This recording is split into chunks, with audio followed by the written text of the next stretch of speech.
কোনো একজন ব্যক্তির হুকুমে নির্দেশে অর্থাৎ সেই একমাত্র ব্যক্তি শেখ মুজিবের নির্দেশে এখানে কিছু সংঘটিত হয় নাই। শেখ মুজিব সেদিন পাকিস্তান চলে গিয়েছিলেন বন্দী হয়ে। এমএজি ওসমানী সাহেবের নেতৃত্বে আমাদের স্বাধীনতার ঘোষক শহীদ প্রেসিডেন্ট জিয়াউর রহমান সাহেবের উদ্যোগে সব সেক্টর কমান্ডার এখানে মিলিত হয়ে সেই যুদ্ধের পরিকল্পনা করেছিলেন।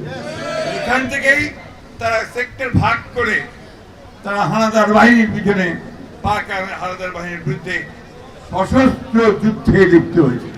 কথাটা মনে রাখতে হবে আমাদের যে শহীদ প্রেসিডেন্ট জিয়াউর রহমান যে যুদ্ধ শুরু করেছিলেন সেই যুদ্ধ ছিল পাক হানাদার বাহিনীর বিরুদ্ধে সশস্ত্র যুদ্ধ।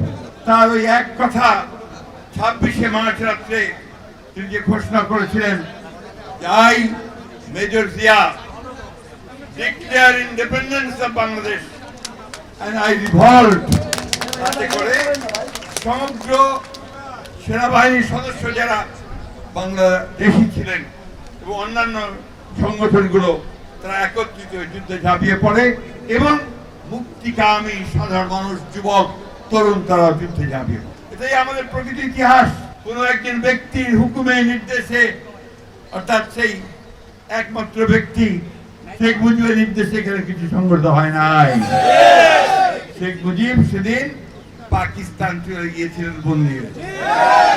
লড়াই করেছে আমাদের দেশপ্রেমিক সৈনিকেরা, সেনাবাহিনীর সদস্যরা, আর সেই সময় আমাদের সাধারণ মানুষ, তরুণ যুবকেরা, ছাত্ররা ঝাঁপিয়ে পড়ে।